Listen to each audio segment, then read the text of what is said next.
우리의 마음을 받으시고 우리 모든 성들을 내사하여 주셔서 아버지 하나님 성도님과 하나님께 온전히 기쁨으로 예배드리는 우리 성들을 살아날 수 있도록 하나님께서 인도하여 주시기를 주님의 제가하고 소원합니다.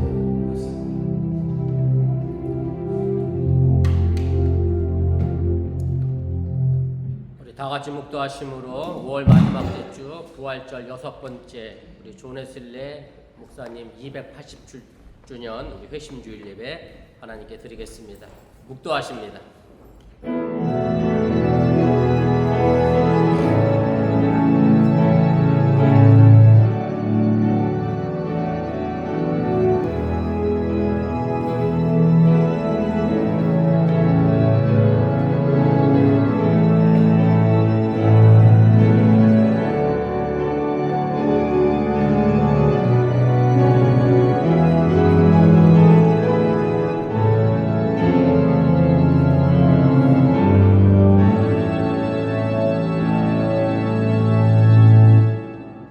노래로 여호와께 노래하라. 온 땅이 여호와께 노래할지어다. 여호와께 노래하여 그의 이름을 송축하여며 그의 구원을 날마다 전파할지어다. 그의 영광을 백성들 가운데 그의 귀한 행적을 만민 가운데 선포할지어다. 만군의 모든 신들은 우상들이지만 여호와께서는 하늘을 지으셨음이로다. 아멘. 전능하신 아버지 하나님, 거룩한 주를 맞이하여 이 시간 주님께 나와 예배합니다. 이 예배 속에 주의 은혜와 온종이 던져지게 해주시고 예배를 드릴 우리에게는 한없는 기쁨과 평화의 시간이 되게 하여 주시옵소서. 예배를 시작하려고 하니 사탄마귀 못해 틈타지 않게 하시고 주님께서만 홀로 영광받아 주시옵소서. 예수님의 이름으로 기도드렸사옵나이다. 아멘.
성시교독 3번 시편 4편을 교독합니다.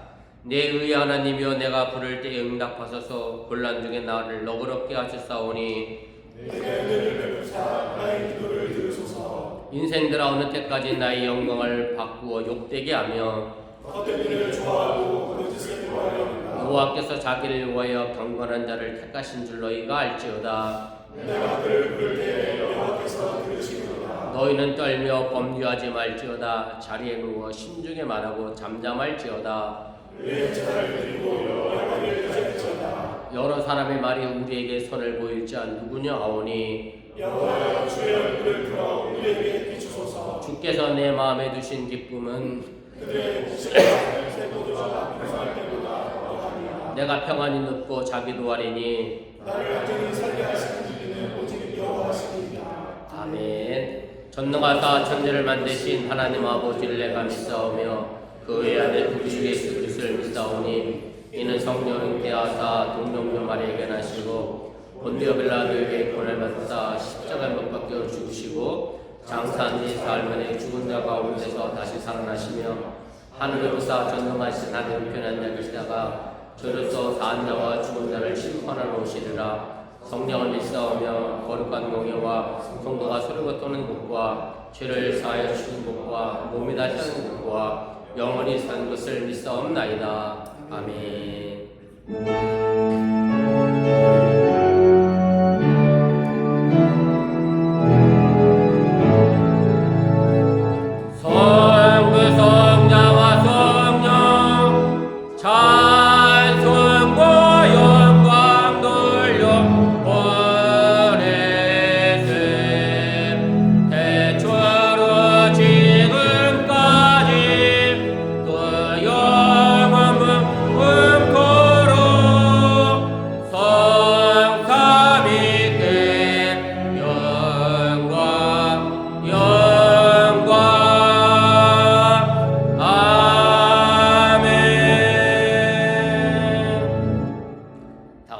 앉아주시기를 바랍니다.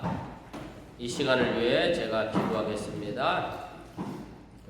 우리의 삶을 주관하시고 인도하시는 좋으신 아버지 하나님, 오늘도 거룩한 주일을 맞이하여 주님 앞에 나와 예배하며 하나님께 온전히 영광 돌리게 하시니 감사를 드립니다. 이 삶의 예배가 우리를 통하여 나타나며 증거되어지게 해주시고, 우리 예배가 주일에 한 시간 이 자리에 와서 하나님께 드리는 예배가 아니라 내 삶 전체가 예배되는, 말 그대로 살아있는 산제사를 드리는 우리 어번교회 믿음의 성도들이 되도록 인도하시고 함께하여 주시옵소서. 오늘 예배를 드리고 있는 우리 주의 백성들에게 하나님의 은혜와 은총이 덧입혀지게 해주시기 원하며, 이 악하고 험한 세상을 이길 힘은 오직 믿음뿐이며 하나님께 주시는 성령의 충만함이 이 악한 세상을 이길 수 있는 줄 믿사오니, 우리 사랑하는 아버지의 성도들 마음과 생각 속에 주님의 영이 임재하여 주시기 원하며, 혼탁하고 혼란한 이 시대 속에서 하나님의 뜻을 바르게 분별하고 판단하고 나아가 이 땅에서 하나님의 나라를 만들어가며 이루어가는 믿음의 작은 씨앗들이 되도록 인도하시고 함께하여 주시옵소서.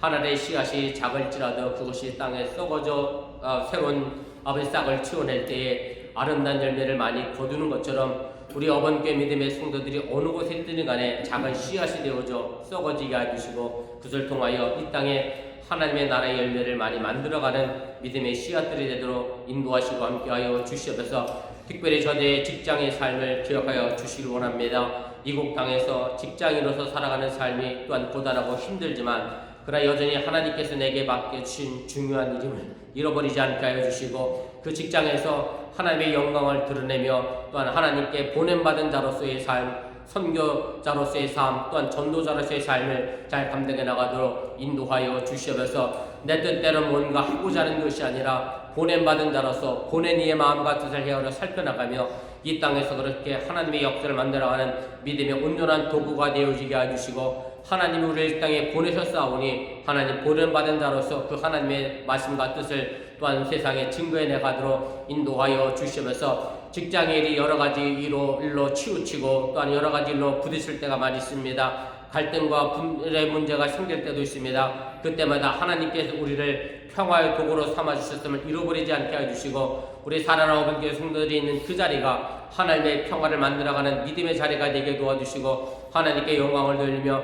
많은 사람들에게 하나님의 살아계심을 보여줄 수 있는 그런 산 지기로서의 역할을 감당케 하여 주시옵소서. 또한 저희 가정을 지켜주시길 원합니다. 하나님께서 맡겨주신 믿음의 가정들 주님께서 인도하여 주셔서 하나님 푸른 초장과 실만한 물가를 만들어가게 도와주시고, 살아날 자녀의 마음과 생각을 이해하고 또한 바라볼 수 있도록 인도해 주시고, 또한 그 자녀 또한 사랑하는 부모님의 마음과 생각들을 이해하고 그렇게 서로가 서로를 배려하고 사랑하며 그렇게 아름다운 충돌 가정을 만들어가도 인도하시고 함께하여 주시옵소서. 특별히 한국에 두고 온 사랑하는 우리 부모님들도 있사오니 주님 기억하여 주시고, 많이 연로하신 가운데 있습니다. 이제 얼마 남지 않은 이 삶의 모습 속에서 내가 자녀로서 또한 우리 사랑하는 부모님에게 어떤 모습을 보여줄 것인가 다시 한번 돌아보게 인도하시고 함께하여 주시옵소서. 이제 아버지를 여의고 이제 한국의 장례를 위하여 우리 박연희 집사님 발걸음도 평안하게 해주시고 다시 돌아오는 그 길도 인도해 주시길 원하며, 또한 남겨진 어머니의 마음과 생각도 위로할 수 있는 귀한 딸이 되도록 인도하시고 함께하여 주시옵소서. 지금도 예배드리고 있는 우리 유스와 주일학교를 기억하여 주시고 애쓰고 수고하는 우리 선생님들에게 지혜를 주시고 명철을 주시고 총명을 놓아 주시길 원하며, 저들의 살아가는 삶의 방향 속에 하나님의 영광을 드러내는 믿음의 선생님으로서 오늘이 또한 본을 볼 수 있도록 주시고 인도하여 주시옵소서. 이제 한국의 대선이 얼마 남지 않은 가운데 있습니다. 복잡하고 혼란한 이 정치를 하루속히 하나님 안정되게 하여 주시기 원하고, 하나님의 말씀과 또한 백성들의 마음과 생각을 바르게 이해할 줄 아는 지도자가 선출되어져서 우리 대한민국이 다시금 온전히 아버지의 평화를 찾게 해주시고 안정을 찾게 해주시고, 그 국력과 힘을 바탕으로 또한 세상에 나가 하나님의 복음을 전하는 선교사의 나라가 우뚝 될 수 있도록 인도하시고 함께하여 주시옵소서. 미국도 여전히 복잡하고 어려운 하나님 이민자의 갈등의 문제가 많이 있습니다. 주님 아버지 하나님, 이 민족 간의 갈등 속에서 또한 인종의 차별의 여러 가지 문제 속에서 이민자로서 우리가 또한 어떻게 소수민족으로 살아낼 것인가를 깊이 생각해보는 시간들이 될 수 있도록 인도하여 주시옵소서. 부족한 종의 다니엘서부터 말씀을 전할 때도 사람의 모습 주의 십자가 뒤에 감추시고 하나님의 능력의 말씀을 태어나는 귀한 시간 되도록 또한 인도하여 주시옵소서. 이 모든 말씀 예수님의 이름으로 축복하며 기도드렸사옵나이다. 아멘. 하늘에 계신 아버지,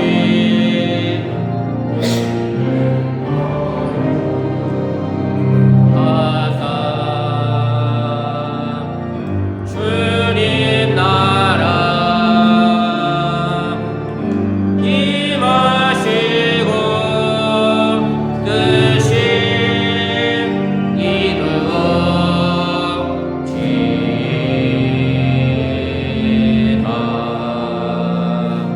일용할 양식 주시고 우리들의 큰 죄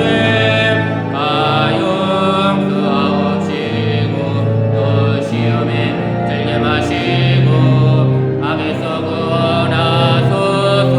대개 주의 나라 주의 권세 주의 영광 영원히 아멘.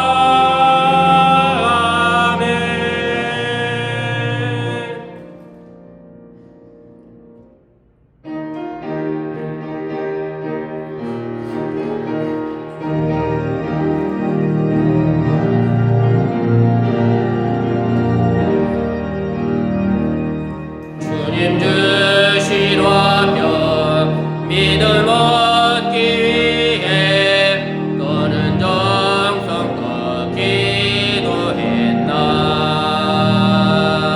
주의 제단 앞에 모두 바치기 전 복을 받을 줄 생각하라. 주의 제단에 산제사들이 위해 주의 맘을 주장하리. 주의 뜻을 따라 그와 동행하며 영생 복락을 누리겠네. 주의 밝은 빛에 항상 활동하며 선한 사업에 힘쓰겠나. 자유 얻으려면 주의 뜻을 따라 너의 모든 것 희생하라. 주의 제단에 산제사들이 위해 주의 맘을 주장하니.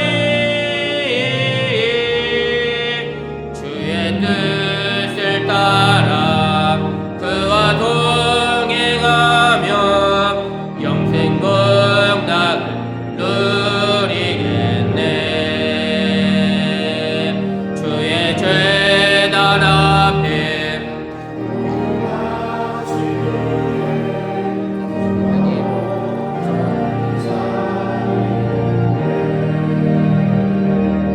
주님 주신 기쁨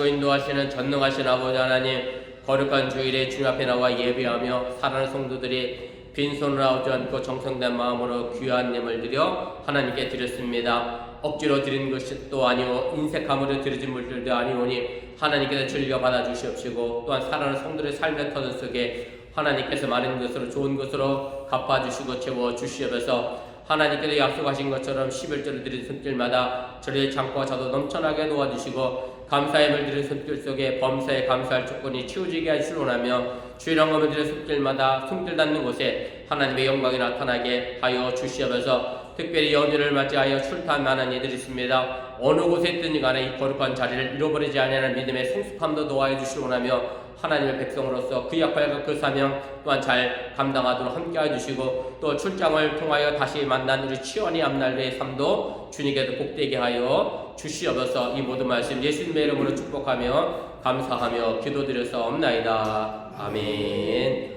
감사합니다. 자리에 앉아주시기를 바랍니다.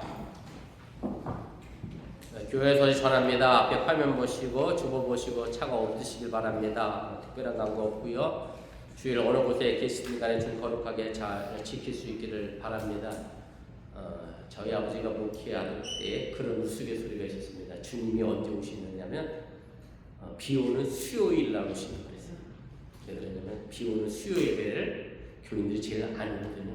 근데 요즘 시대가 좀 바뀌어서 미국에서는 메모리얼 데이에 있는 연휴가 있는 주일날 주님이 꼭 재림하실 것 같아요.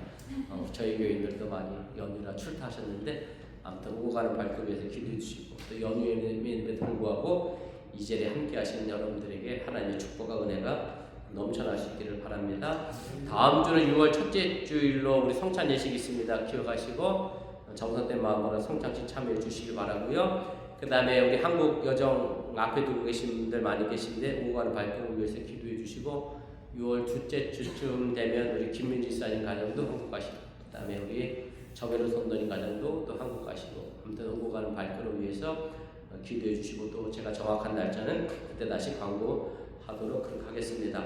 그리고 광고 드렸던 것처럼 오늘 설교 마친 다음에 우리 태열이, 그 다음에 정민이, 성민이 졸업 축하 순서 잠깐 갖도록 하겠습니다. 그래도 부지런히 주문했더니 성경책에 제 시간에 와서 오늘 줄 수 있게 돼서 감사하고, 아무튼 좋아하는 선물은 아니지만 꼭 필요한 선물에게 주는 거니까 읽을 수 있기를 바랍니다. 제가 오늘 뉴스 예배를 드렸는데 우리 뉴스 예배 중에 주일학교 어느 한 친구가 예배를 안 들으면 이렇게 돌아다녀서 저 아이는 참 천박지축이구나 그랬어요. 그랬더니 윤희가 그 말을 알아듣대. 천박지축이란 말을 알더라고요. 무슨 뜻이야 했더니 자기 마음대로 막 하는 친구. 그래서 제가 오늘 한자성어를 가르쳐주고 왔는데 태열이가 이걸 읽으면 한자성어를 많이 합니다. 한글도 많이 합니다. 우리 아들이 어저께인가 넷플릭스에 그 누구죠? 조은현 구단 그 관련된 넷플릭스 영화가 있더라고. 승부라는 영화. 이창호 그 구단하고 한 그 영화가 있는데 저희 시대는 그랬어요. 전부 다 이렇게 뭘 현수막 걸면 뭘로 써놨죠? 한문으로 썼어요. 그래서 우리 아들이 연도하고 저거밖에 모르겠대. 월일밖에. 나머지 한문은 전혀 모르겠대. 근데 저는 사실은 제가 다닐 때는 제가 갖고 다니던 성경이 국한문으로 된 성경을 봤거든요. 그래서 웬만한 한문은 그래서 다 보는데 여기 국한문은 없지만 한글이 많아서 태리가 한글 공부하는데 많은 큰 도움이 될 거야. 그러니까 꼭 성경 꼭 읽고, 영어도 옆에 있으니까 영어도 많이 읽고 해서 성경 꼭 가까이 할 수 있기를 바랍니다. 다음 주 예배 봉사 이런 보시고 차가 없으시기를 바라고 준비해 주시면 고맙겠습니다. 그 다음에 우리 치안이가 1년 만에 다시 왔나? 1년 된 것 같지? 우리 다시 독일에서 출장 와서 함께 예배 드렸는데 한 달 정도 출장할 예정이라고 합니다. 따뜻하게도 박수로 와주십시오. 그 회사가 미국의 지사를 만들지 그냥 독일 회사. 그러면 우리 치안이가 계속 올 것 같은데 아무튼 출장 와서도 또 주일 지키는 우리 치안이 고맙습니다. 우리 다른 광고 없으시면 우리 하나님 말씀 보겠습니다. 하나님 말씀은 갈라디아서입니다. 2장 1절 말씀에서부터 10절입니다.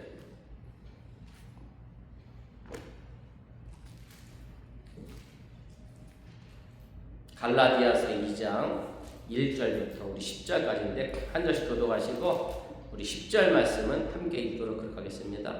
14년 후에 내가 바나바와 함께 디도를 데리고 다시 예루살렘에 올라간다니 계시를 따라 올라가 내가 이방 가운데서 전파하는 복음을 그들에게 제시하되 유력한 자들에게 사사로이 한 것은 내가 다른지라는 것이나 다른지라는 것이 확되지 않게 하려 함이라. 그러나 나와 함께 있는 헬라인 디도까지도 억지로 할례를 받게 하지 아니하였으니 이는 가만히 들어온 거짓 형제들 때문이라. 그들이 가만히 들어온 것은 그리스도 예수 안에서 우리가 가진 자유를 내보고 우리를 적으로 삼고자 하거든. 그들에게 우리가 한시도 복종하지 아니하였으니 이는 복음의 진리가 항상 너희 가운데 있게 하려 함이라. 유력하다는 이들 중에 본래 어떤 이들이든지 내게 상관이 없으며 하나님은 사람을 외모로 취하지 아니하시나니 저 유력한 이들은 내게 의무를 더하여 줄 것이 없고 도리어 그들은 내가 무할례자에게 복음 전함을 맡은 것이 베드로가 할례자에게 맡은 것 같은 것을 보았고 베드로에게 역사하사 그를 할례자의 사도로 삼으시니가 또한 내게 역사하사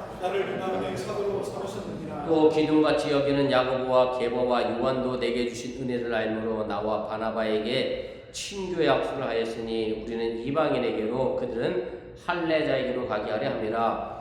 다만 우리에게 가난한 자들을 기억하도록 부탁하였으니 이것은 나도 본래부터 힘써 행하여 왔노라. 아멘. 그리고 광고 하나 더 하겠습니다. 우리 박연희 사님이 화요일날 다시 돌아오시는 거로 제가 알고 있는데 제가 주중에 카톡 넣어드리겠습니다. 우리 박연희 사님 오시면 우리 권수경 성도님 위로 예배 드리도록 하겠습니다. 함께 하실 수 있는 분들은 함께 참여해 주시면 고맙겠습니다. 우리 이 시간에 우리 아이노스 찬양단 특별 찬양 있겠습니다.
귀한 찬양에 감사를 드립니다. 오늘 찬양의 제목이 여호와께로 돌아가자 하는 말씀인데 하나님의 뜻을 향하여 늘 나아가시기를 주님의 이름으로 부탁을 드립니다.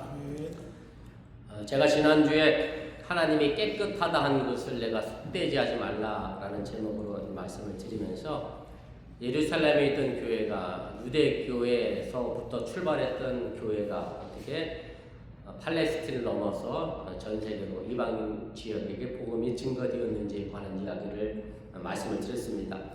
그러면서 제가 형식과 본질에 관한 말씀을 잠깐 드렸었는데 형식은 결국은 내 본질을 담아내는 내 그릇이 되어져야 하는 것이고 본질을 무시한 형식만을 강조하게 된다고 하면 요즘 말로 하면 일도 영혼 없는 허례허식에 그치게 된다는 사실을 여러분들이 기억하시길 바랍니다.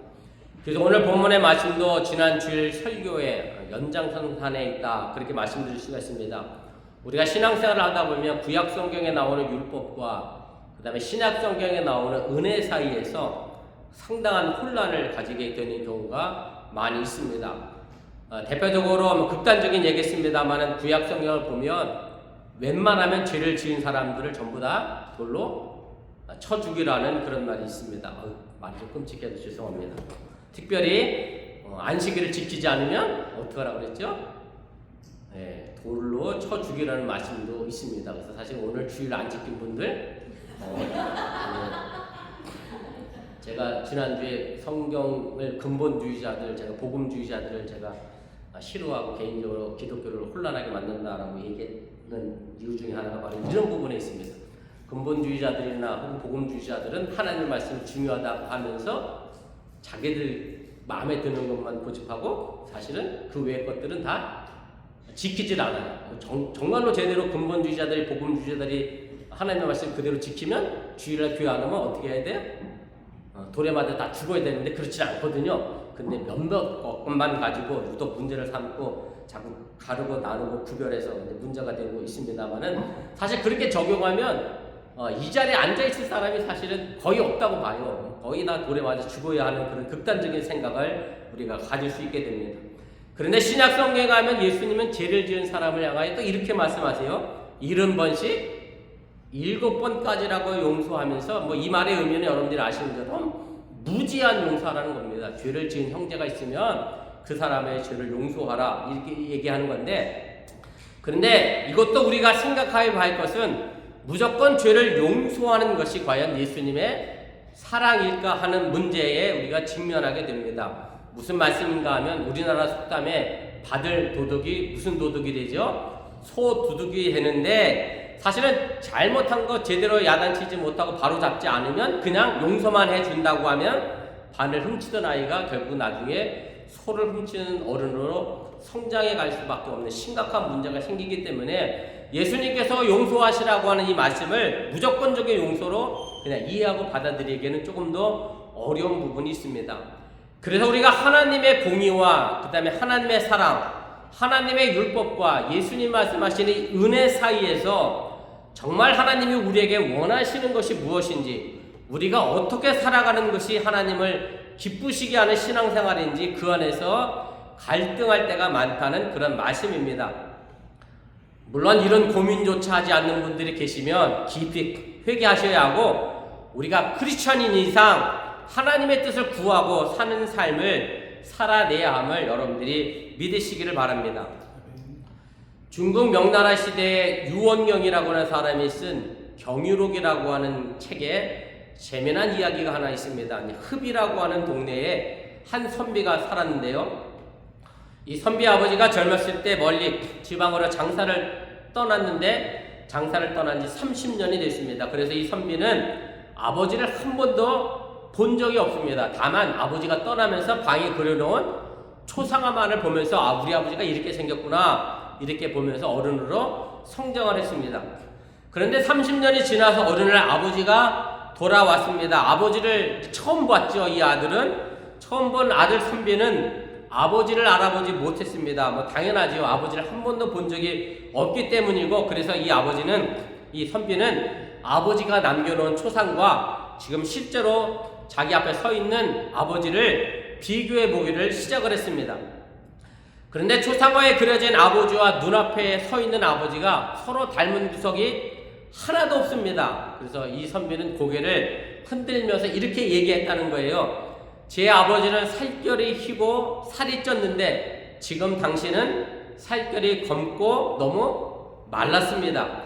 그림에는 수염이 검고 적은데 지금 당신의 수염은 하얗고 수염도 너무 적습니다. 모자나 의복과 신발까지도 너무 다르기 때문에 당신은 우리의 아버지가 아닙니다. 이렇게 이야기를 했다는 겁니다. 그런데 그 선비의 어머니조차도 남편을 너무 오랫동안 보질 않아서 초상화를 보면서 내 남편은 30년 전에 이렇지 않았는데 라고 해서 자신 앞에 서 있는 이 남편을 남편으로 받아들이지를 못했다라고 하는 얘기입니다. 그래서 아버지는 이 어머니에게 예전에 이런 일이 우리가 있었지 않았느냐, 그리고 이 초상화를 그린 화가는 누구고 이 그림을 그리게 된 이유는 이것이고 이게 자세히 설명을 해줬더니 그제서야 어머니는 남편임을 알아보았고 이 선비도 아버지임을 믿고 예를 갖추어 절을 했다라는 얘기입니다. 그리고 경유록 마지막 부분에는 이렇게 끝이 납니다. 제가 그대로 읽을게요. 선비들도 이와 같아서 경서나 사서가 제왕과 선현의 그림인 것을 모르고 그것에 구애되어 정작 선현의 마음을 알지 못하니 이는 그림에 구애되어 아버지를 못 알아보는 것과 같지 않은가. 다시 말씀드리면 남편이나 아버지는 이 세상에서 가장 가까운 사람이지만 일단 그 그림에 초상화에 얽매이게 되면 아내와 자식조차도 남편과 아버지를 알아보지 못하고 의심하게 된다는 얘기인데, 진짜 아버지보다 그림 속의 아버지를 더 믿었기 때문에 진짜 아버지를 받아들이지 못하는 것을 비꼬아서 우화로 우리에게 전해주는 이야기가 바로 이 내용입니다. 그런데 사실 이 경유록의 이야기가 지금 우리가 성경을 대하는 자세와도 거의 비슷하다는 것을 알게 됩니다. 다시 말씀드리면 성경은 하나님의 초상화라고 말할 수 있습니다. 그런데 성경을 보면서 성경에 쓰여있는 문자에 얽매여서 그 성경을 우리에게 남겨주신 하나님의 뜻과 마음은 알아보지 못하게 된다고 하면 경유록에 나오는 아버지를 몰라본 선비와 우리는 똑같은 사람이 된다는 그런 말씀입니다. 제가 여러 번 말씀을 드렸는데 성경을 보면서 글자에 얽매이게 되면 성경의 참뜻을 알 수 없게 됩니다. 이것의 대표적인 것이 바로 이스라엘 백성들이 행하였던 유대교인들이 지금도 행하고 있는 할례라는 겁니다. 할례는 난지 8일 만에 양피를 벗기는 것으로 이스라엘의 아주 중요한 율법 가운데 하나입니다. 아주 그리고 엄격했습니다. 할례를 받지 않은 사람은 이방인이고 할례 받지 않은 사람과는 식사는 물론 만나지도 않을 정도로 그렇게 엄격하게 이 할례의 율법을 지켰습니다.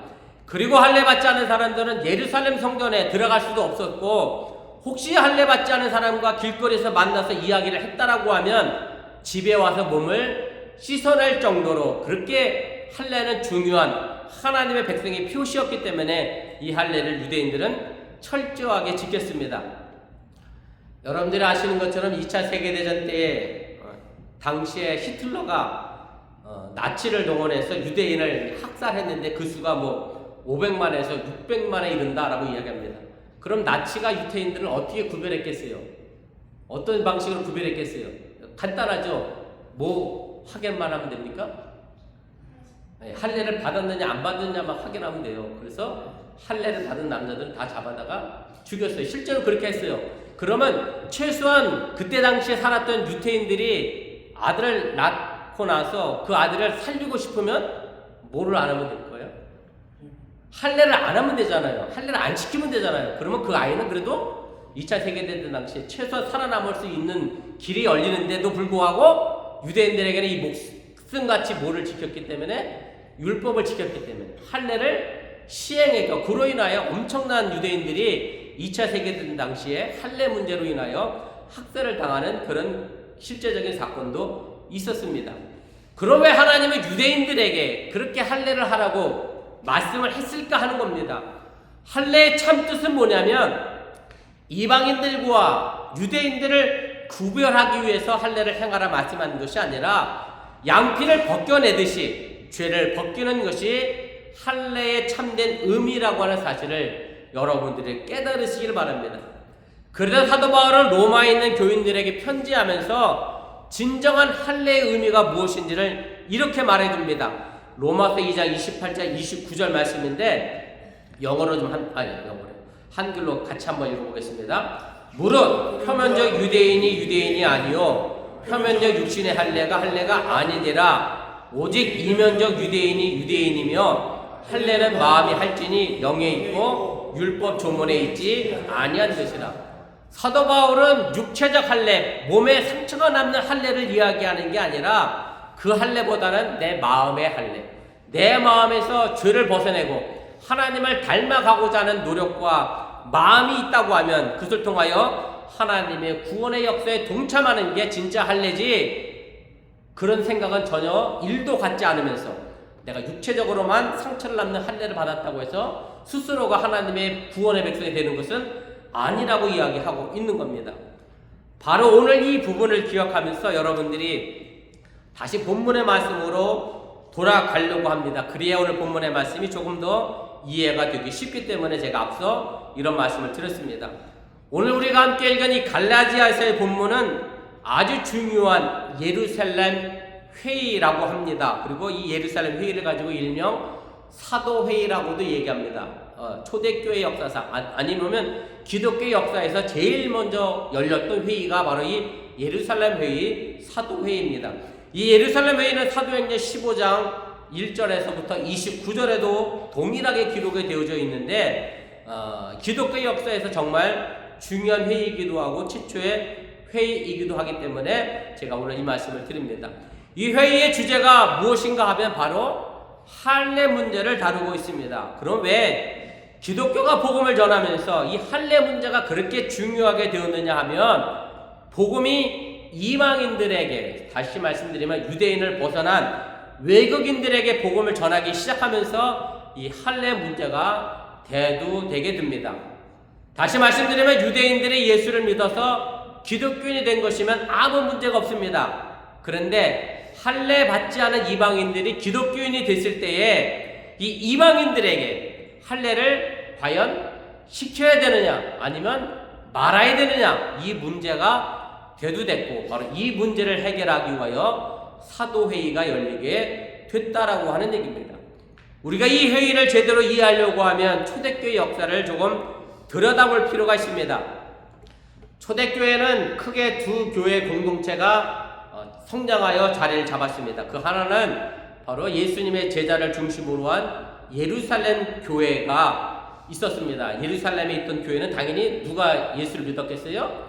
할례를 받았던 유대교 기독교인들이 탄생하게 됐습니다. 그런데 기독교 박해가 심해지니까 그 사람들이 예루살렘을 벗어나 이스라엘을 벗어나 외국으로 퍼져 나갔습니다. 그리고 그곳에서도 교회 공동체가 구성이 되어졌습니다. 그래서 우리가 안디옥 교회는 지금 바로 터키에 있지요. 예루살렘 바로 팔레스틴 바로 이쪽에 시리아 근방에 지금 안티키아라고 지금 영어 발음은 그렇게 되어 있는데 안디옥 교회가 처음으로 생성이 되기 시작했고 거기서 크리스찬이라고 하는 영어 단어, 지금의 한글로 번역하면 그리스도인이라고 불리는 교회 공동체 거기서 생겨나게 됐습니다. 그래서 초대교회는 유대인들을 중심으로 한 예루살렘 교회가 있었고 안디옥 교회를 중심으로 한 외국인들이 모여 예배드리는 교회가 생겨나기를 시작을 했습니다.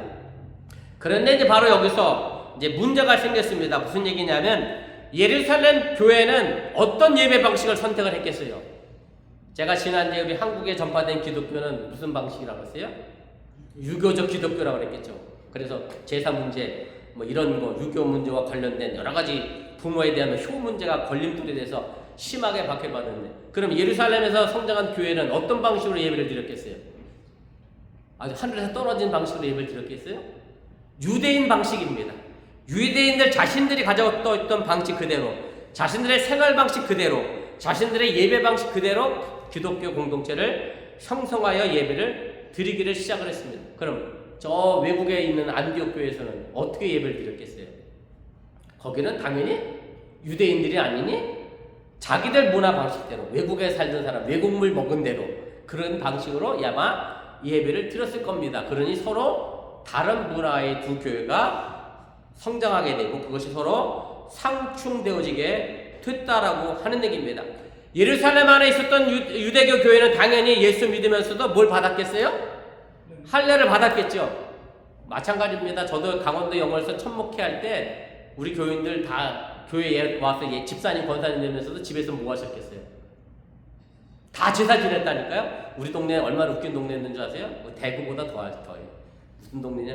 설날 1월 1일 설날에 12시 이전에 여자가 돌아다니면 안 되는 동네야. 제가 천목회하던 동네요. 그런 동네가 있었어요.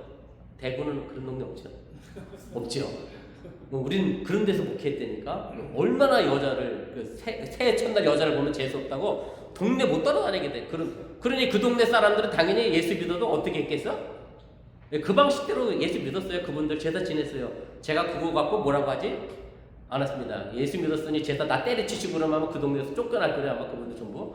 그렇게 예배를 드렸단 말이에요. 근데 이방인 안디옥교에서 예배 드렸던 사람들은 당연히 할례 안 받은 사람들이 예수 믿기 시작했으니 할례 안 받는 게 너무나도 당연하고 그렇게 예배를 드렸습니다. 그래서 이 문제를 가지고 두 기독교회가 심각한 갈등을 일으킬 수밖에 없는 그런 상황에 놓이게 됐습니다. 그래서 오늘 본문 4절에 보면 할례를 강요하는 유대 기독교인들을 두고 바울은 이렇게 표현해요. 거짓 형제라고 얘기할 정도로 아주 심한 말을 합니다. 거짓 형제들이라고 표현된 이 말은 사도 바울이 전하는 복음은 가짜 복음이다. 왜 할례를 전하지 않느냐? 그러니 사도 바울이 전하는 복음은 믿으면 안 된다. 요즘 말로 하면 그거 이단이야. 이상한 말씀을 전하는 거야. 그러니까 너희들 믿지 마. 극단적으로까지 하면 이렇게 표현했고, 그래서 사도 바울은 그 사람들을 가지고 거짓 형제들이라고 이야기를 하게 됩니다. 아무튼 이 할례 문제가 사도 바울과 바나바를 상당히 괴롭혔기 때문에, 그래서 사도 바울과 바나바는 제가 앞서 말씀드렸던 것처럼 할례 형식이 중요한 게 아니라 할례의 내용인 죄사함의 은총을 강조하면서 은혜의 복음을 전했고, 바로 여기에 바울의 그 유명한 의인론 혹은 칭의론이라고 하는 신학적 배경이 탄생을 하게 됩니다.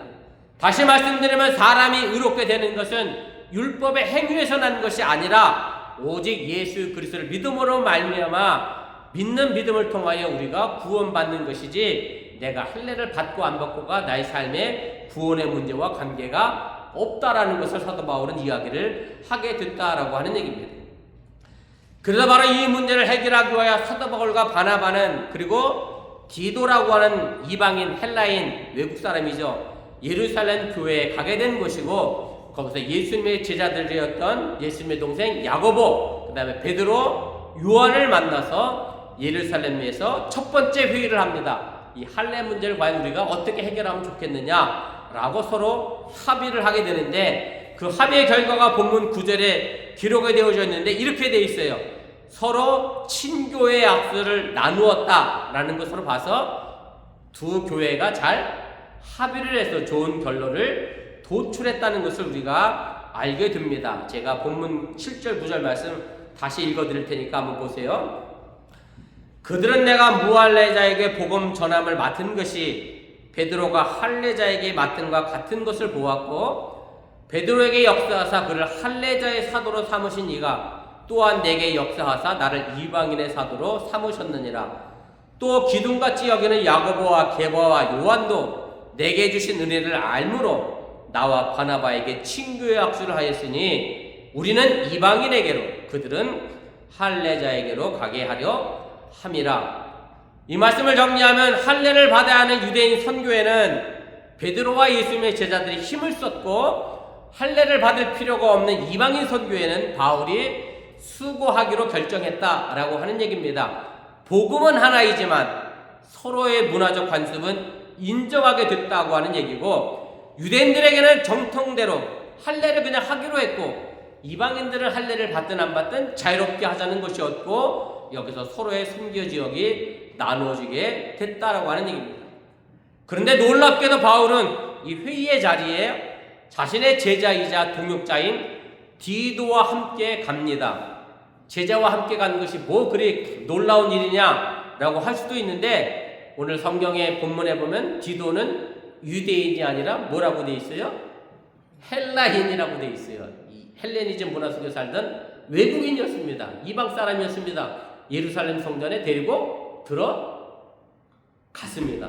들어가면 안 될 사람이 들어간 겁니다. 아주 큰 충격적인 사건이 벌어진 겁니다. 그래서 사도 바울은 일부러 디도를 예루살렘에 데려가고 할례를 받지 않은 사람도 얼마나 열심히 그리고 성실하게 복음을 전하고 있는가를 디도를 통해 보여주면서 베드로와 야고보와 요한을 설득했다라고 하는 사실을 여러분들이 깨달으시기 바랍니다.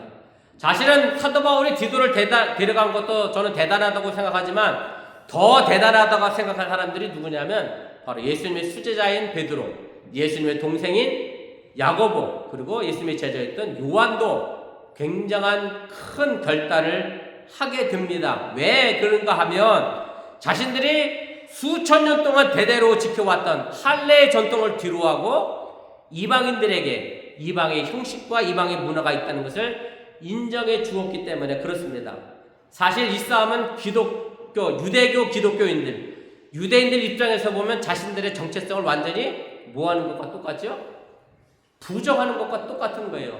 그동안 수천 년 동안 할례를 지켜왔는데 그 할례 받지 않은 사람들과 나가 친구가 됐다, 동역자가 됐다, 같은 예수 믿는 공동체 안에 들어왔다 라고 이야기하는 것을 포기하면서 이방 문화를 받아들였다는 것은 베드로와 요한도 야고보도 굉장히 큰 결단을 했다고 해도 우리가 틀리지가 않습니다.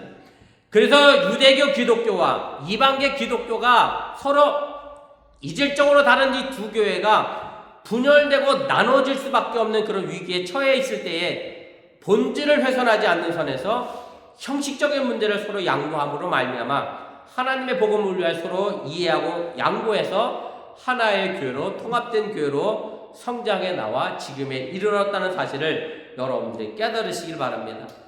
제가 오늘 설교의 제목을 바울이 예루살렘에 간 까닭은 이래놨습니다. 달마가 어디 동쪽으로 갔다 그랬네. 바울이 왜 예루살렘에 갔습니까? 그 간 이유를 우리가 분명히 좀 알 필요가 있습니다. 엄밀하게 본다고 하면 사도 바울은 굳이 예루살렘에 갈 이유가 없습니다.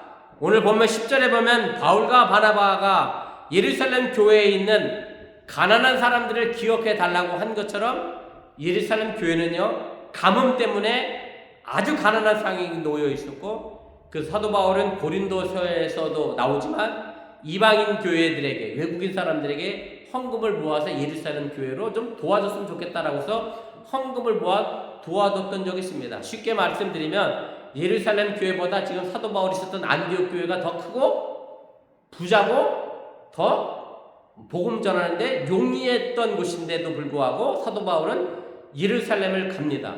예루살렘에 가는 또 아주 위험한 이유가 하나 더 있는데, 사도 바울은 예루살렘에 가면 돌에 맞아 죽을지도 모르는 그런 상황입니다. 왜냐하면 이방인들에게 복음을 전하면서 유대교의 전통을 완전히 버렸기 때문에 유대인들 입장에서 사도 바울을 잡아 죽이려고 했잖아요. 그래서 극단적인 유대인들 가운데 이렇게 얘기했잖아요. 사도 바울을 죽이기까지는 나는 절대 모두 안 하겠다 그랬어요.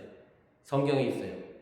먹지도 않고 마시지도 않겠다 할 정도로 사도 바울에 대하여 아주 이를 갈고 있었던 사람들이 있었는데, 그런데도 그 모든 위험을 무릅쓰고 사도 바울은 예루살렘에 갔습니다. 간 이유는 바로 예루살렘 교회와 안디옥 교회, 이방 교회가 서로 하나 되어져 복음을 전하기 위한 근본적인 문제를 해결하기 위하여 그가 예루살렘 교회에 가게 됐다라고 하는 얘기입니다.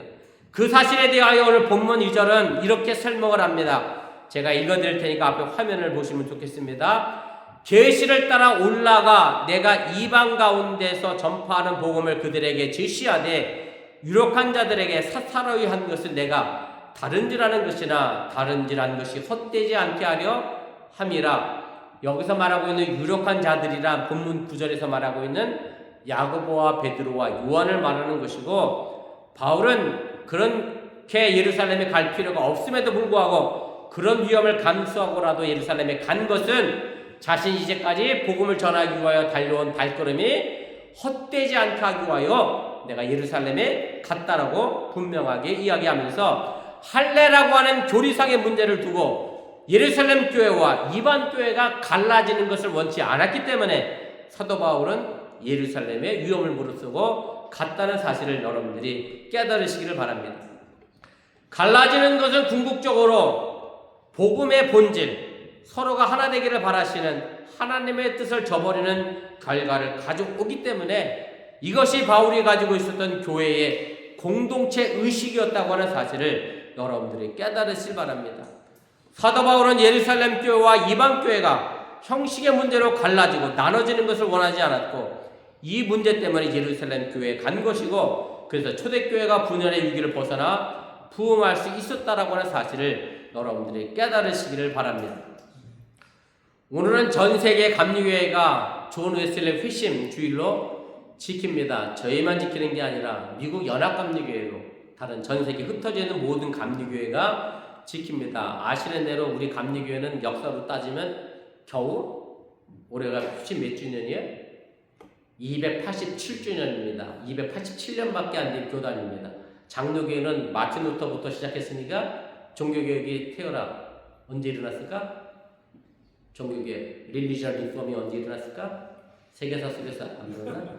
네, 1500년도에 일어나서 장로교회는 거의 500년 넘습니다. 그 다음은 천주교회는 이미 초대교회에서부터 천주교회가 있었으니까 2000년 넘게 천주교회가 존재를 해왔습니다. 지금 현대가 사바나에다 뭘 만들었죠? 공장을 만드셔서 사바나이를 많이 들으실 텐데 감리교인이면 사바나 말고 사바나 가면 여러분들 꼭 들러보셔야 할 몇 가지 유적이 있습니다. 존 웨슬리 목사님이 영국에서 처음으로 미국에 선교한 데가 어디냐면 사바나 항구입니다. 사바나에 가면 존 웨슬리의 유적지의 발걸음들이 여러 개 있습니다. 여러분 찾아서 두루두루 보시면 또 감리교로서의 정체성을 가질 수 있게 되는데, 근데 사실은 존 웨슬리 목사님은 영국 성공회를 벗어나려고 하지 않았습니다. 영국 성공회 목사로 그냥 죽었습니다. 존 웨슬리 목사님은 감리교단을 만들어야 되겠다 해서 만든 게 아닙니다. 그냥 성공회 안에 신앙의 부흥운동을 주도했던 한 운동으로 감리교회가 태어났는데, 그런데 요한 웨슬리 목사님이 돌아가시게 되자 그 이후에 그를 따랐던 사람들이 감리교단이라고 하는 독립교단을 만들어서 지금의 우리 감리교회 전통이 이어져 오고 있습니다. 복음의 본질이 다르지 않는 한 서로 포용하고 이해하고 양보해야 하는데, 지금 전 세계에 많은 교단과 교파가 있습니다. 더 좁게는 교회도 있습니다. 교회주의자들, 교파주의자들, 교단주의자들, 물론 저는 아닙니다. 저는 뭐 감리교회 목사니까 감리교회만 옳다, 감리교회만 꼭 다녀라, 그건 아닙니다. 모든 교회가 다 하나님의 교회이기 때문에 다 서로 통용하고 하나 되어져 가야 하고, 그것이 하나님께서 이루시는 그런 나라가 이 땅에 이루어지게 되는데, 근데 더 좁게는 교회주의자들도 있습니다. 무슨 얘기냐면 다른 교회는 가면 큰일 날라 그러면서 자기 교회만 오라고 얘기하는 교회주의자들도 있는데, 그렇지 않습니다. 세상의 모든 교회는 다 하나님의 교회입니다. 우리가 사도신경 할 때 제일 마지막 부분에 보면 이런 내용이 있습니다. 사도신경은 12개의 문장으로 구성되어져 있습니다. 라틴어는 12개의 문장으로 되어 있습니다. 각 문장마다 이렇게 되어 있습니다. 나는 전능하신 하나님을 믿습니다. 그 다음에 나는 예수 그리스도를 믿습니다. 나는 믿습니다. 나는 믿습니다. 해서 12개거든요. 그래서 뭐 전설에 의하면 12명의 사도가 한 문장씩 내놓고 그게 합쳐진 게 사도신경. 그래서 사도예요. 그래서 사도들. 그래서 12개의 문장으로 구성이 되어 있습니다. 근데 우리 한글 성경에는 믿습니다가 거의 빠져 있죠. 중간에. 막 처음만 믿습니다만 나오고 그다음에 빠져 있는데, 거기에 보면 마지막 부분이 거의 이렇게 되어 있어요. 여러분 기억나시는 거지. 그냥 외우시니까. 성령을 믿사오며, 그다음에 거룩한 공예를 사실 정확히 얘기하면 믿사오며 이렇게 번역해야 돼요. 그 다음에 성도가 서로 교통하는 것도 믿사오며 이렇게 돼 있어요. 영어로 보면은 거기에 이렇게 돼 있어요. I believe in the Holy Spirit라고 돼 있고, 그 다음에 Holy Catholic Church라고 돼 있어요. 이 캐톨릭 처치 때문에 제가 드리려고 하는 말씀인데, 사실은 한국말로는 거룩한 공회라고 되어 있는데요. 공회라는 말의 의미는 공적인 교회라는 뜻입니다. 왜 공공 질서 공중 화장실 할 때 그 공자가 다 같은 공자 아니까 한문. 그래서 요즘은 공회 그러니까 좀 어려워갖고 새로 번역된 게는 공교회라는 말로도 번역해 놓은 게 있어요. 일반적인 교회라는 뜻이고요. 캐톨릭이라고 하는 이 영어 단어는 사실 라틴어에서 왔죠. 똑같이 같은 의미인데 정확한 영어 단어 표현은 이 캐톨릭이 왜 문제냐면 교회주의자들 가운데 캐톨릭 가면 큰일 난다고 생각하는 사람도 있어요. 그리고 사도신경을 일부러 안 외우는 교회도 있어요. 왜 안 외우냐면 사도신경에는 뭘 믿으라고 돼 있어? 네? 카톨릭 처치 믿으라고 돼 있잖아요. I believe 카톨릭 처치. 이래갖고 사도신경은 뭐 잘못됐다. 혹 그런 분 계시면 이런 무식한 소리 하지 마시라고 꼭 일깨워 주시기를 바랍니다. 자, 사도신경에 나왔던 배경은 사실은 그때 당시 교회는 뭐밖에 없었어요? 예? 그때 개신교가 있었어요?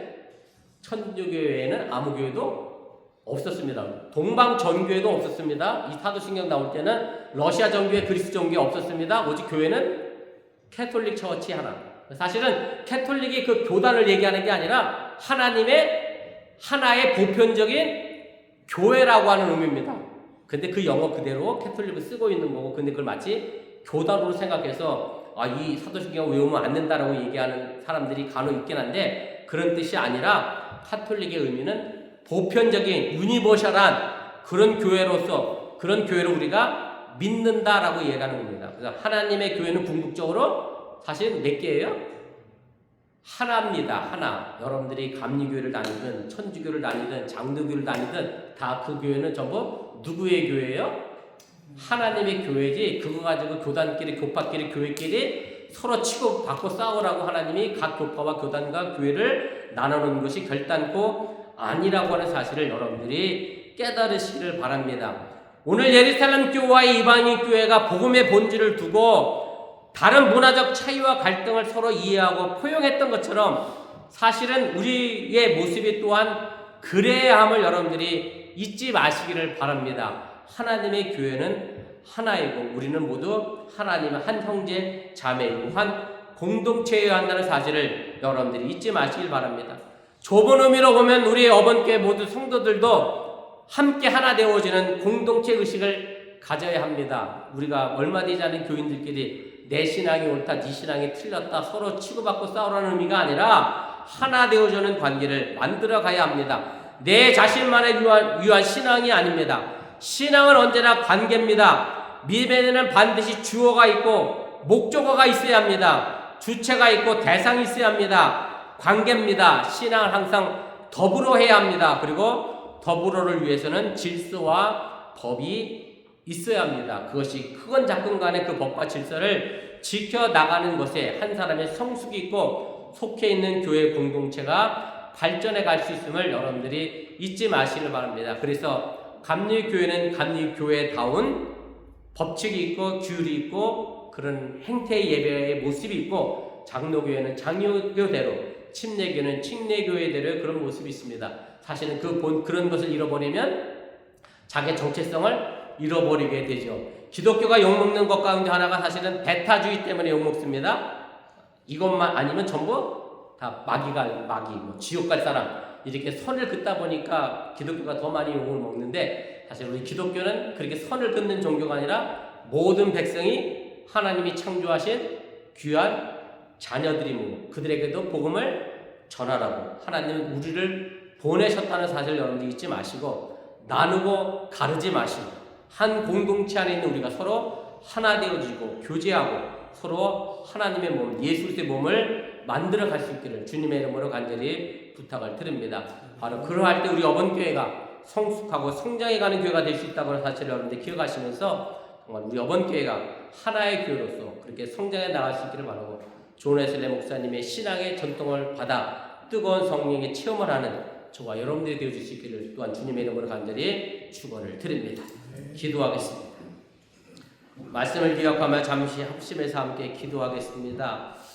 제가 오늘 말씀이 좀 길어졌습니다만은 바울이 예루살렘에 간 까닭은 예루살렘 교회와 이방에 있었던 터키 지역에 있었던 안디옥 교회가 서로 분열되고 나눠지지 않기 위하여 할례 문제를 해결하기 위하여 하나 되기 위하여 갔습니다. 그래서 그렇게 초대교회는 서로 나눠지지 않고 하나 되어져서 복음을 증거했습니다.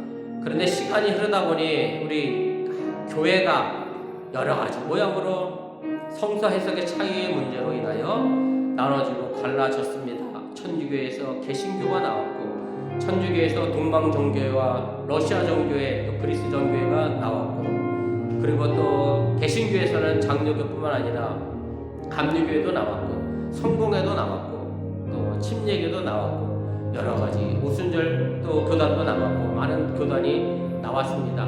그 교단과 그 교파가 서로 치고받고 싸운다라고 하면 결단코 그것은 하나님이 우리를 향하여 바라시는 뜻이 아님을 여러분들 다시 한번 기억하시기 원하며, 우리는 하나의 교회로서 하나님이 우리에게 허락하신 하나님의 복음의 본질을 잃어버리지 않는 그런 믿음의 삶을 살아낼 수 있기를 바랍니다. 기독교가 어느 정도 배타적일 수밖에 없습니다. 그러나 배타주의에 빠져서는 안 됩니다.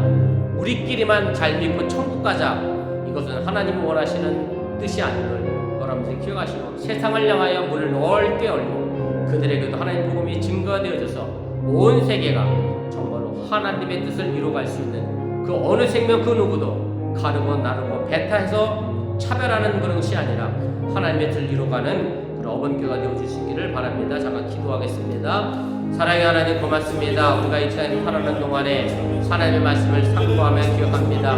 내게 주어진 율법의 많은 문제들과 또 성경에 기록된 하나님의 은혜 속에서 우리는 달성하고 분열하며 다투며 싸울 때가 있습니다. 그러나 그것으로 인하여 우리가 나누고 싸우고 갈라지는 것은 하나님 원하시는 삶이 아닌 것을 다시 한번 기억하면서, 우리가 주원의슬의 287주년 회심주년 주일을 통하여 우리가 어떤 삶의 모습을 향하여 나갈 것인가를 생각해보며 그렇게 하나님의 뜻을 나아가게 하여 주시면서, 하나님이 우리에게 원하시는 것은 나누고 갈라지기를 원하지 않으십니다. 하나님의 교회로서 하나의 교회로서 함께 성장해 나가기를 바라고 원하고 있음을 잃어버리지 않고, 그렇게 이 땅에 하나님의 나라를 온전히 만들어가는 그런 믿음의 삶의 길들을 우리가 이뤄낼 수 있도록 인도하시고 함께하여 주시면서, 기독교 크리스찬 그리스도인이라고 하는 이 이름의 근거는 바로 안디옥에서 출발한 아버지 하나님의 초대교회 모습 속에서 우리가 찾아보며, 우리가 서로 크리스천인 이상 하나님의 한 형제 자매로서 그런 삶을 만들어가며 그렇게 하나님의 역사를 만들어가는 믿음의 공동체로서 우리의 역할을 잘 감내하시도록 인도하시고 함께하여 주시면서, 우리 어번교회 안에서도 행여 분열하고 나누어지지 않게 하시고 하나 되어지고 서로 아끼고 기뻐하는 그런 교회 공동체가 되게 하여 주시옵소서. 사랑의 하나님, 존웨슬레 목사님 287주년 회심 기념 주일에 하나님께서 우리에게 바라시는 뜻이 무엇인가를 잠시 생각해 봤습니다. 하나님의 뜻은 나눠지고 갈라지고 분열되는 것을 원하시는 것이 아니라 하나 되어짐을 원하시고 계심을 저희도 믿사오니, 우리 어번교회가 이 하나 되어짐의 시작이 되게 하여 주시면서, 우리 사랑하는 어번교회 성도들의 신앙의 구성을 바탕을 보면, 또 삶의 환경과 바탕을 보면 다 각자 다른 곳에서 신앙생활하며 다른 각자 교단에서 신앙생활하다가 미국이라고 하는 이 땅 어번교회에서 함께 만나 감리교인이 됐는데, 감리교단의 그런 정체성에 갇히고 감리교단은 잘못됐다, 장로교가 옳다, 분별하고 나누고 싸워지는 삶의 모습이 아니라 그 안에서 서로 하나되어서 한 뜻을 향하여 나갈 수 있는 믿음의 역사를 오늘도 이루게 하여 주시옵소서. 이 모든 말씀 예수님의 이름으로 축복하며 기도드렸사옵나이다. 아멘. 감사합니다. 오늘 태율이가 혼자 나왔는데, 우리 태율을 위하여 잠시 제가 안수기도 하고, 정민이, 성민이는 또 다 어번대 가기로 결정한 거죠. 태율은 UAB로 가기로 결정했고, 아무튼 대학생활을 시작합니다. 사실은 이 나이쯤 돼 보니까 고등학교 때까지 일보단 대학에서 어떻게 하느냐에 따라 내 인생의 직업과 진로가 결정되는 것 같아요. 그만큼 대학이 더 중요한 것 같은데, 아무튼 우리 태율이 또 정민이, 성민이 각 대학에서 자신의 진로를 잘 찾아가다 이 땅에서 부모님의 뜻을 저버리지 않는, 하나님의 뜻을 저버리지 않는 귀한 자녀로 성장해 나가시기 위해서 기도해 주시기 바랍니다. 우리 태율이 잠깐 나오면 안수 기도하고 제가 선물 주고, 그리고 여러분들이 축하해 주시면 고맙겠습니다. 기도하자. 기도하겠습니다. 여러분들도 태율이 위해서 기도해 주시기 바랍니다. 사랑의 하나님, 오늘 태율이가 이제 12년이라고 하는 초중고 과정을 마무리하며 어찌 보면 정말 인생의 삶의 기반을 마련하는 대학에 첫 발을 내딛습니다.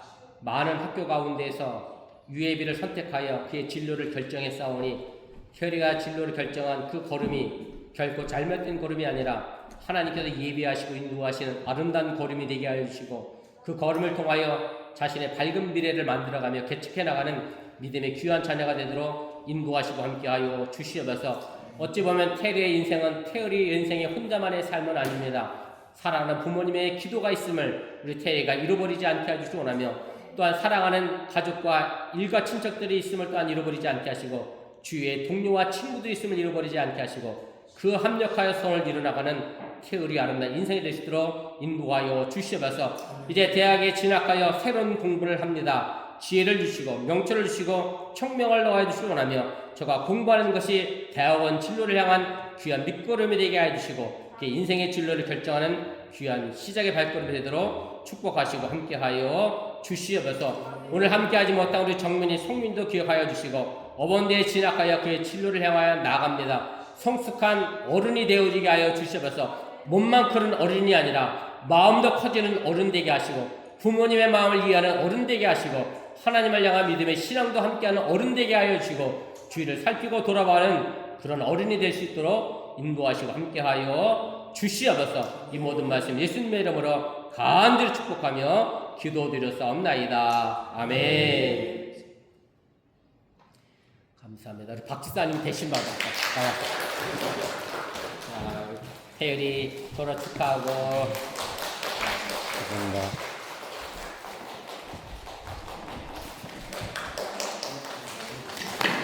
감사합니다. 감사합니다. 그 다음에 소개 못한 친구가 있습니다. 우리 테일이 옆에 여자친구가 덕분에. 원래 교회를 다녔어? 아니요. 그래, 목소리 큰 사람이 이기는 거야. 테일이가 계속 교회 데리고 다녀.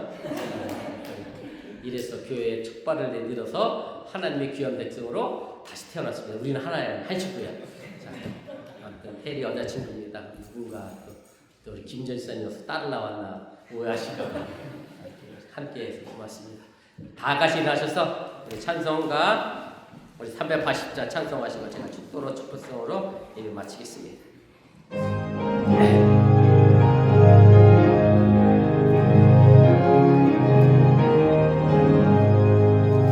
나의 생명 되신 주 주님 앞에 나갑니다.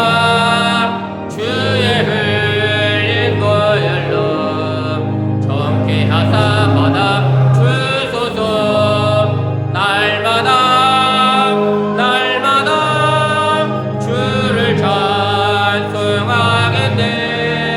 주의 사랑 불러서 나를 굳게 잡아 내소서. 괴로운 세상 지낼 때 나를 인도하여 주소서. 주를 믿고 나가며 나의 길을 잃지 않겠네. 날마다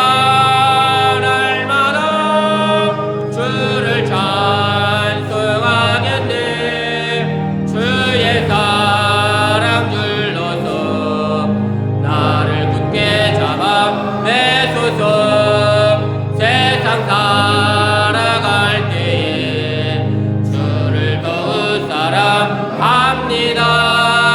밝고 빛난 천국에 나의 영혼 들어가겠네. 날마다 주를 찬송하겠네. 주의 사랑 불러서 나를 굳게 잡아 매소서. 아멘. 이제는 부활하셔서 우리에게 생명이 되신 예수님의 은혜와 독생자 예수를 아낌없이 보내신 하나님의 놀라우신 사랑과 성령님의 교통하시고 감동과 암하심의 역사가 이제 존 웨슬레 목사님 회심 287주년을 기념하며 하나님의 백성으로 거듭난 우리 어번교회 성도들과 이제 대학 진로를 향하여 나가는 우리 태열이, 정민이, 성민이 위해, 그리고 출장와서 함께 예배드리는 우리 취한이 위해 이제부터 영원토록 함께 하시기를 간절히 축원하옵나이다. 아멘. 주신 하나님, 주신 하나님, 참 좋으신 나의 하나님,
마쳤습니다. 믿음으로 한 주간도 승리하시고 한국 여행도 잘 다녀오시길